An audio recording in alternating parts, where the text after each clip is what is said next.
Assalamualaikum warahmatullahi wabarakatuh. Alhamdulillahirabbil alamin. Qala Allah Ta'ala fi kitabihil karim, a'udzubillahi minasyaitonir rajim. Wa ma khalaqnas samaa'a wal arda wa ma bainahuma la'ibin.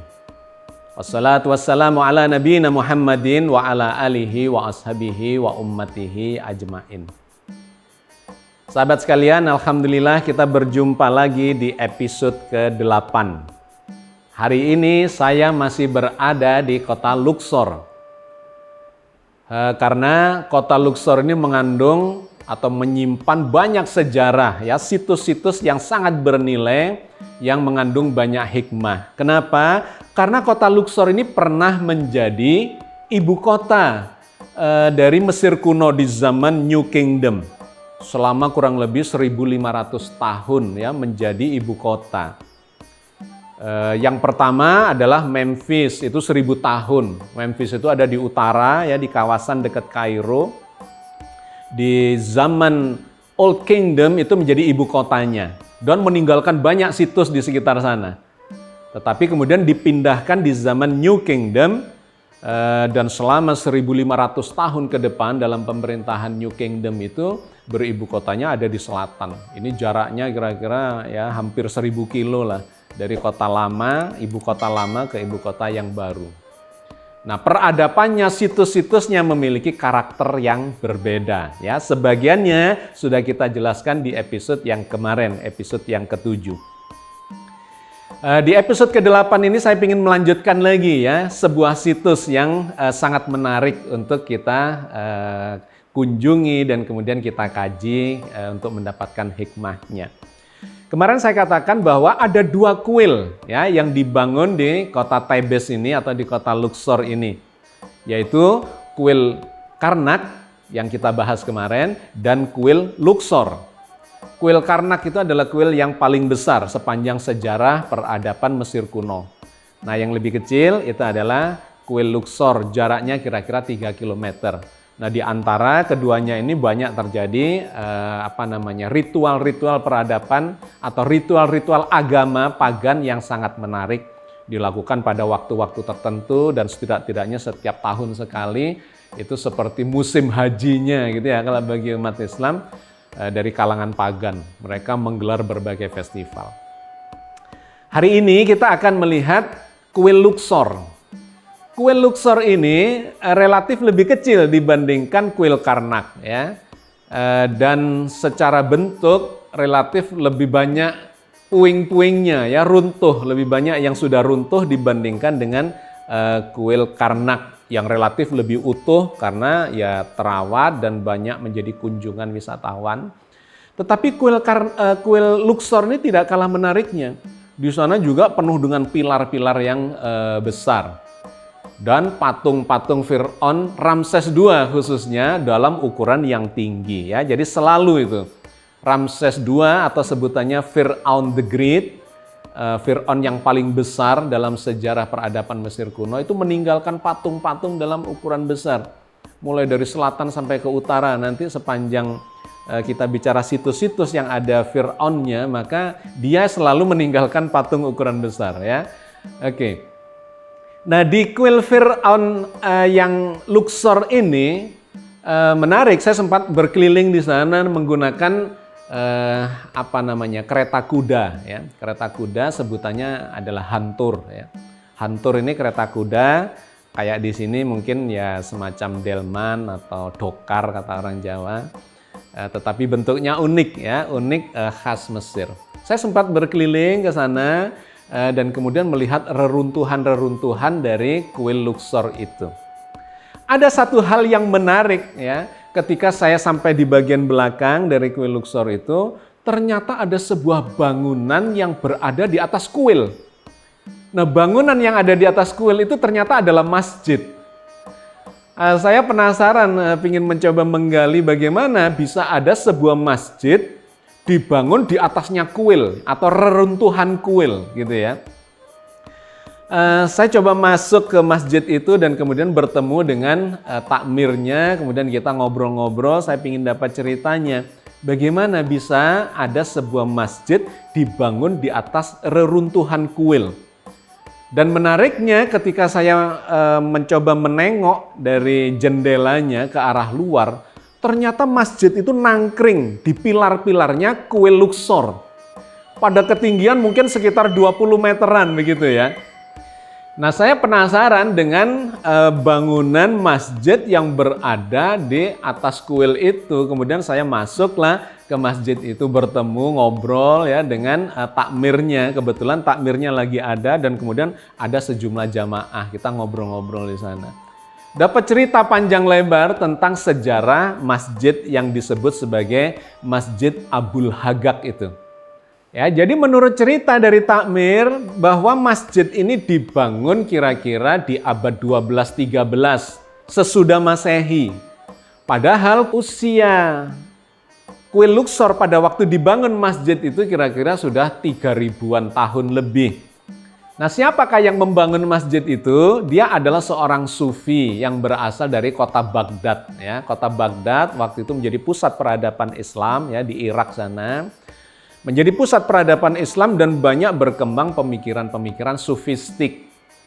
Nah, kemudian salah satu tokohnya mereka berkelana sampai ke Mesir itu karena Mesir menjadi negara tempat berkembangnya Islam yang luar biasa ya. Salah satu wilayah di mana Islam berkembang dengan luar biasa, kekhalifahan itu sampai di sana. Nah, dia berkelana sampai ke selatan ya, dari Kairo terus ke selatan menuju ke arah Sudan itu. Kemudian sampailah dia di kota Luxor. Memang kota Luxor adalah kota yang ramai, penduduknya cukup banyak dikarenakan ini dulu adalah pusat peradaban Mesir kuno. Tetapi dia sudah berada di tahun Masehi 12 ya, 12 abad atau 1200 tahun setelah Masehi itu. Nah, dibangunlah itu. Dia membangunnya itu memanfaatkan kuil atau pilar-pilar kuil yang masih tersisa. Jadi dia waktu itu mendapati ada pilar-pilar sisanya kuil setinggi kira-kira ya 3 meteran begitu di atas permukaan tanah. Kemudian pilar-pilar itu dia jadikan bagian dari masjid itu. Dijadikan pilarnya masjid sekalian. Bahkan salah satu pilarnya itu dijadikan tempat pengimaman ya, mihrabnya dicekungi begitu menjadi bentuk atau sebentuk mihrab untuk pengimaman. Nah, yang menarik ternyata di zaman modern digalilah itu ya di sekitar kuil Luxor itu. Ternyata begitu digali puluhan meter, 20 meter di bawahnya itu ketemu lantainya kuil itu dan masjid ini ternyata nangkring ya, nangkring di ujungnya pilar. Ini luar biasa. Bisa dilihat pada gambar ya. Jadi setelah digali itu ketahuan bahwa dia ini nangkring di puncak pilar itu dan menjadi pemandangan yang sangat unik. Karena ternyata ada sebuah masjid yang nangkring di ujung atau di puncaknya dari kuil peninggalan para Fir'aun itu. Nah, masjid ini cukup ramai ya, jamaahnya kebanyakan adalah para penganut tarekat, penganut tasawuf. Mereka apalagi pada bulan puasa ya berkumpul di sana, beriktikaf, bertadarus dan seterusnya, bertukar hikmah di sana. Sehingga kita bertemu dengan mereka dan sempat ngobrol panjang lebar tentang masjid itu dan sejarah tokoh sufi yang namanya Abul Hagak itu. Nah, salah satu bagian yang menarik dari masjid itu adalah di bagian pengimaman ya, yang tadi saya bilang pengimamannya itu sesungguhnya adalah pilar dari kuil itu yang dicekungi begitu sehingga membentuk ruang imam. Dan yang menarik ini, di atasnya pengimaman itu ternyata ada relief. Reliefnya itu bukan tentang keislaman, tetapi relief gambar dari para dewa-dewi di agama pagan. Bahkan kemudian dikasih frame dan dikasih lampu. Jadi menjadi eksotik. Di bawahnya adalah tempat pengimaman, di atasnya ada relief gambar para dewa-dewi di zaman agama pagan. Tidak menjadi masalah ternyata bagi mereka sholat di tempat yang seperti itu. Ya, kalau di Indonesia mungkin itu tidak akan terjadi, ya, akan dihancurkan semuanya. Tetapi ternyata di sana ditinggalkan itu ya, ditinggalkan itu dalam bentuk relief-relief yang merekam sejarah masa lalu, tetapi di bawahnya tetap bisa digunakan untuk peribadatan kaum muslimin.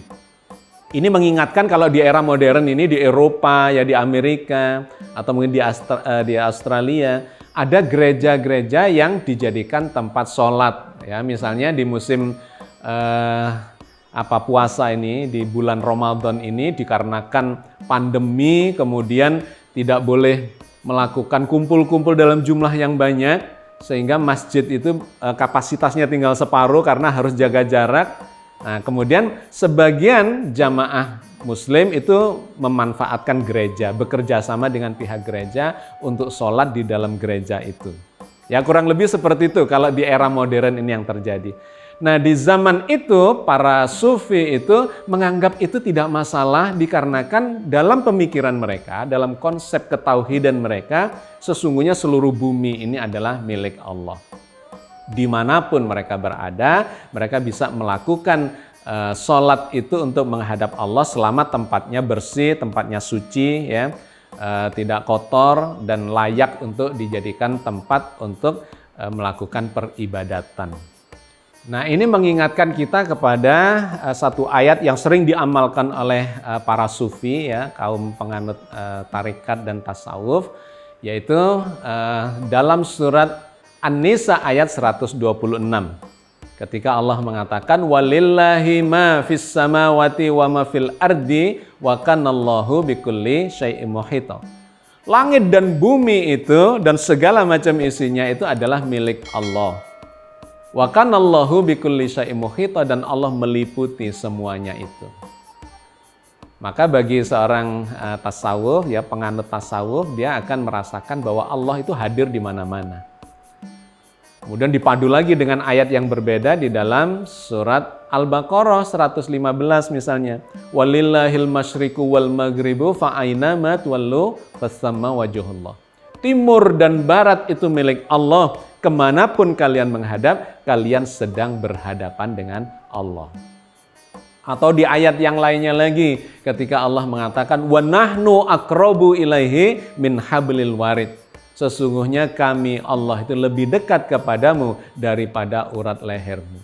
Nah, pemahaman yang seperti ini yang dianut oleh para kaum sufi, khususnya mereka yang sedang beriktikaf, ya, atau menggunakan Masjid Abul Hagak itu untuk beriktikaf dan beribadah sepanjang Ramadan, itu menjadi tidak masalah bahwa ternyata masjid mereka berdiri di atas kuil, ya, kuil Luxor, di mana di situ banyak patung-patung, di situ banyak relief-relief yang menggambarkan tentang eksistensi atau keberadaan dewa-dewi, yang itu bagi mereka menjadi masa lalu yang sudah selesai dan sama sekali tidak mengganggu ketauhidan mereka untuk tetap mempertuhankan Allah Azza wa Jalla yang menciptakan segalanya dan memelihara segalanya dan menguasai jagat raya serta segala isinya ini.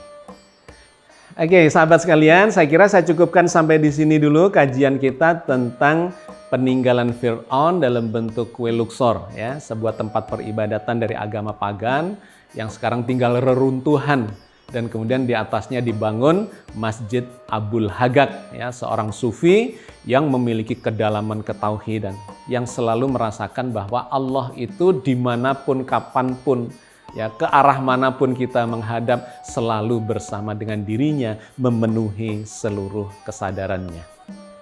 Mudah-mudahan Allah memberkati kita semuanya, dan mudah-mudahan Allah senantiasa membimbing kita di dalam ketauhidan yang benar, di dalam ridhonya. Amin ya rabbal alamin. Assalamualaikum warahmatullahi wabarakatuh.